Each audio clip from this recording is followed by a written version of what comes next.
Hey everyone, welcome in to another daily editorial here on the KE Report. We're chatting with Dana Lyons and we're going to be diving into some of these outsized market moves, all on the back of that U.S. election result with President-elect Donald Trump really running away with the election. Dana Lyons, fund manager and editor of the Lionshare Pro website. Dana, I was asking you off mic just what your takeaway was from some of those big moves, especially in the markets and in the broad averages, which truly spiked higher. You were outlining that it's all about the setup here, the setup of the markets and the positioning of investors heading into the election. It's actually something we've seen in a couple of the past election cycles where investors load up maybe on fear, the hedging side of things, and the unwind of that trade. Boy, oh boy, can sure put money back into these markets. If you don't mind, Dana, take us through what happened here, what the setup was heading into the election, and then how money rotated after the fact. Yeah, sure. So, in general, we prefer to take a continual analysis of the market, the data in the market, the setup in the market, what is the risk posture in the market, so we can decipher the environment. Is it one we want to be buying dips? Is it one we want to be selling rips? And it continues to be one where we want to buy the dips, still in a sound position. Technically, our models have remained positive. So understanding the market backdrop allows you to get your position in ahead of events like the election or a Fed meeting or other events where, okay, you're not waiting to see what happens and you get a breakout, a 1,500 point breakout in the Dow, and now you're stuck trying to decide, okay, am I going to chase this? Am I going to wait for a pullback? Is this going to last? And as an investor, that's a tough spot to be in. So you want to read the setup and the environment that exists before the move happens. So going into an event. So like you mentioned, to us, the setup has continued to favor the upside. So we had negative seasonality in the third quarter and then continuing in October with the pre-election period, which has typically been a choppy period. But again, for us, it was still a positive environment. So in those down moves throughout October and then into the election, it was still an environment where we wanted to continue to buy the dip. Adding on to that, as you mentioned, was some hedging activity on the part of investors, especially in the volatility market. So obviously the VIX is a measure of expected volatility. When it goes up, investors expect more volatility, et cetera. Well, there are different durations of volatility. You got the 30-day, which is the VIX, but then you got shorter contracts like the 9-day VIX and longer ones like the 3-month VIX. So there's something called a term structure of the VIX, which is what is the front volatility duration doing relative to the further out durations. And typically the nearer ones are lower, and then you get out to the 3-month and it's higher than, the 9-day and the 1 month. When investors are fearful and panic, you see that the forward volatility contracts rise versus the longer dated, and the amount that it rises versus it just gives you an indication of the amount of investor fear, and B, the amount of hedging on the part of investors. So when, for example, the 1 month or the VIX rises above the 3-month, you get what we call an inversion, or a reading above 1.0. And that's pretty unusual. And it shows a pretty elevated amount of, again, investor fear and also investor hedging. So when that happens, from a contrarian standpoint, it's typically, especially when you're in a solid environment, it's typically a good buy signal. And we did see that happen again in the lead up to the election, which gave us, again, a notion that, okay, this could be a good buying opportunity and investors are hedged. So any knee jerk sell off, they'll probably be cushioned for it. And just briefly, looking historically over the last several, 4 or 5 cycles of the election, we've seen this occur in the lead up to the election. We saw the election and we saw an immediate sell off in volatility and bounce in equities, which means, okay, that hedging, that fear was unwarranted. So we thought the same thing was going on in this election cycle, and indeed it's played out. In fact, we saw the highest term structure, we saw the highest level of 1 month to 3 month VIX, the second highest level that we've seen since the last presidential election in 2020. The only reading higher was in the July August sell off. But even through that 2022 bear market, we didn't see readings this elevated, which again, if the price action doesn't warrant it, gives you a good heads up that, okay, there's a good buying opportunity. Investors are a little bit too fearful right now. Well, Dana, thank you so much for breaking down the different elements of the volatility trade and the different time frames and time horizons, how you look at those and how those interrelate as far as the volatility. It definitely was unwinding yesterday. We saw a lot of that come off and dump back into the markets. Are there any sectors that you saw run yesterday that really had your attention? Because some ones that jumped out to me were like the financial sector, some of the automakers, just the general index is ripping higher. But was there anything on your models, anything on your radar that you thought, hey, this isn't just relative strength, this is even more bullish than we were expecting? Like you said, there are a lot of big movers. And again, I'll reiterate, we want to get our position set ahead of the event so we're not reactive or, we're proactive in our positioning. So I guess some of the confirmation of what we've been looking for in the broad market and the strength the continued strength in the broad market was, again, the breakouts to, again, further new highs in many of the broad indices like the mid cap, the equal weight S&P, and then a couple indices that we have chatted about in recent discussions, those pure value indices. So the small and mid cap pure value indices, which in our experience have been a good barometer of risk on versus risk off. And we've been anticipating a breakout in those, and we saw a really nice breakout in those, especially the small cap, which has been pretty much consolidating for at least a year, almost 2 years.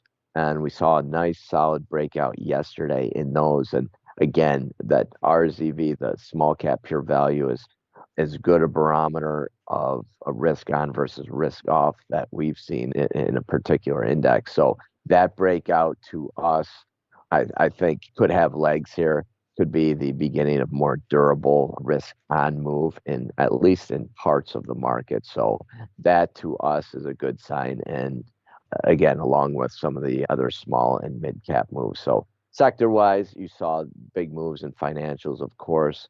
I wouldn't be chasing the financials. We saw whether it's the XLF or the Dow Jones Financial Index did spike up to that 161 extension from that 2 bear market. So I'd be taking some profits there and waiting for that to come in. But we prefer other areas in the financials like insurance and broker dealers, which have been doing well, but also a bit extended there as well. So one thing we saw yesterday, Dana, were a lot of gaps put into these charts, some of which almost you could maybe call them breakaway gaps, although I hesitate to use that term because I find more often than not, majority of the time, we do see gaps fill. But there's some pretty defined range of charts that topped higher and some to all-time highs. Any gaps in these charts that you find noteworthy that could actually be great breakaway gaps? Well, again, I'd go towards those small and mid cap pure value indices, which I mentioned, because they've been consolidating for a while. They're not extended. It's not kind of an exhaustion looking gap. Now, like you mentioned, breakouts and breakdowns don't work like they used to, 30 years ago. So we don't like to necessarily chase those. That's why, again, we like to have our positioning in before the move. But very, very bullish looking on the chart. Even if it does pull back and fill those gaps, I would be buying on a pullback to those gaps. A couple other technology sectors that pretty much did that same thing, cybersecurity, and then a software ETF, IGV, had kind of cup and handles going back to the 2022 top. They recently had breakouts, pulled back, tested those breakout levels, and had a nice pop yesterday and today. So I do like those still. And there are really a handful of sectors that are still strong. And the one thing we would not recommend necessarily is chasing moves as a result of the election or really any news events. We're more inclined to buy the stuff that's selling off as long as it's in a good trend, higher highs, higher lows, still good longer term relative strength. So I think some of the defensive sectors right now that, you know, hit new highs over the summer, have been pulling back over the last few months, are giving you some decent entry points down here after the election on the knee-jerk sell-off. So as long as they maintain the good technical structure, I'd be looking to buy stuff that's pulling back. Again, as long as it's in good relative strength and technical position, I'd rather buy that stuff and wait and see if those breakaways, if they do come back, fill the gap. I'd rather buy them at that point. Well, Dana, kind of a related question to what you were just talking about, and I think we already know what your answer is going to be based on what you just gave, but you gave a good answer off mic, and I'd love you to restate it. You had mentioned that you'd be looking for things that sold off that were in solid uptrends, but there were a number of sectors or individual stocks yesterday that sold off that were more tied to a Harris win. So we saw, for example, the solar ETF TAN sell down by about 12%. We saw the ETF that covers U.S. cannabis stocks, MJ, sell down by 18 to 20%. We saw some of the charging stations like Blink sell off about 7-8% because it's tied to the EV narrative, but those had been in downtrends. So in that case, would you still avoid those even though they gap down and not try to go bottom fishing just because overall the structure wasn't there? Yeah, you hit the nail on the head. We would pretty much not, those types of names would not be on our radar. We like to stick to the longer term relative strength and look for pullbacks and those types of things. If we do get, a knee jerk pullback and it remains in an uptrend and we get an attractive entry point, then we're looking to buy the pullbacks. Things that are already in, established downtrends or bear markets, we're not really looking to bottom feed on that unless you're looking at, compelling long-term Fibonacci support from like the 2009 low or really important lows where maybe we have a confluence of fib numbers that we take a stab at it. But generally speaking, we're going to stick to relative strength sectors and segments that are in established uptrends and avoid those things that are in downtrends. I think that's a way to try to kind of make a living investing wise, picking those or bottom feeding, like you said. Yeah, real hard to try to catch a falling knife, isn't it, and pick a bottom. What about Bitcoin? Because, well, Trump was out there saying how supportive he would be of Bitcoin, and Bitcoin moved to all-time highs and is further pushed higher, right up to 76,000 right now as we're recording. What's your outlook for Bitcoin and the broader crypto space now? So, got to separate Bitcoin from the broader crypto space. The more that we think about it, and maybe you guys have an answer for me, I'll ask you guys the question. Bitcoin looks great to us. We did on the dip, pre-election dip, we did buy a little bit more. So we've got a solid position there in Bitcoin, not a huge position because we're, for the most part, equities is our wheelhouse, but we do have a decent position in Bitcoin. And like I mentioned, bought a little bit on that pre-election pullback. So nice breakout there. Looking target wise, you're looking at some fib levels. I think it could run up to, above 100,000. Which is probably, kind of a generic number, but just from the charting standpoint, that's what it looks like. So definitely on that breakout looks great to us. On the other hand, and we've had positions in Ethereum throughout the years from time to time, we recently sold the rest of our position there, and as it's diverged substantially with Bitcoin, but more I think about it, the more, and again, maybe you guys have an answer, I don't know, the more I'm thinking, why do we need multiple digital currencies? Maybe there's a good answer for that, maybe there's not, but just the extremity in the divergence between Ethereum, which I thought was clear number 2, and Bitcoin just makes me think, well, maybe it's just going to be Bitcoin and nothing else. So from our standpoint, from an investment standpoint, we're in Bitcoin and nothing else is on our radar now. So I don't know if you guys have a good reason why there would be multiple cryptocurrencies and what the use is for that. Speculation. More speculation. That's my thought on it. But sorry, Shad, go for it. Well, Bitcoin is unique in that it's the only store of value out of all the cryptoverse. There's 1,000 cryptos, but Bitcoin's the only decentralized one that actually has a scarcity factor because of the halving that it does. And so there's nobody in control of Bitcoin, whereas all the other cryptos are centralized. There is a use case for Ethereum because there's platforms that can be built on it, smart contracts, video games, different utilization of the Ether as a platform to build technology off of. So it has a use case, and some of the other cryptos have a security feature or different analogs that have a use case. Most of them don't. Most of them are, like Corey said, just speculative vehicles, but there's a couple of them that have specific uses. So I could see there being a small handful that have relevance, but Bitcoin's in a class of its own, and it should be because it's the only truly decentralized crypto.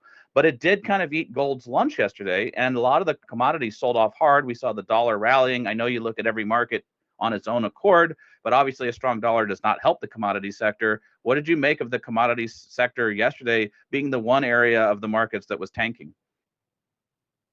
Yeah, good question. And I do appreciate your thoughts on the crypto market. It's very interesting. We are playing for the dollar and bond yields as well as a counter trend move right now. So we're looking for another down move in bond yields and the dollar. So we did add into the move yesterday. We did add to our long bond positions and added some to a short dollar position and a long yen position. So we're looking for counter trend moves. We're looking at these bounces in those bond yields and the dollar as counter trend moves. I'm not sure why bond yields would spike on a Trump victory, given his commentary on interest rates in the past, but it is what it is. But gave us some good entry points, I think, into some long 10-year and long 30-year bond. And again, we did short a little bit more dollar yesterday on the move.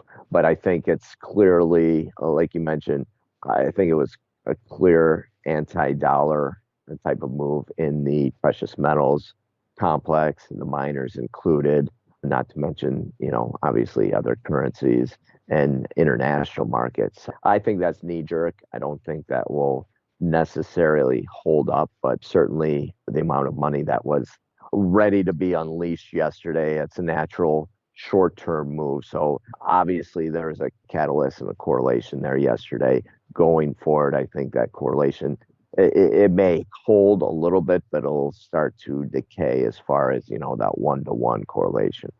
Interesting. Well, Dana, we'll wrap it up here. Look, a lot to take in from these markets. The reaction after the election. We also have the Fed meeting today. There's a lot of volatility that is clearly coming into these markets, but hey, maybe we just saw a whole other leg higher for a lot of these markets. But yeah, who knows what's going to come out of here. But at least we have that election behind us, and now investors can start focusing on other aspects of the market. Dana Lyons, fund manager and editor of the Lion Share Pro website. Click that link in the show notes to visit the Lion Share Pro and follow along with Dana's trades. Dana, always appreciate your time. Thank you. Appreciate it. Always a pleasure, guys.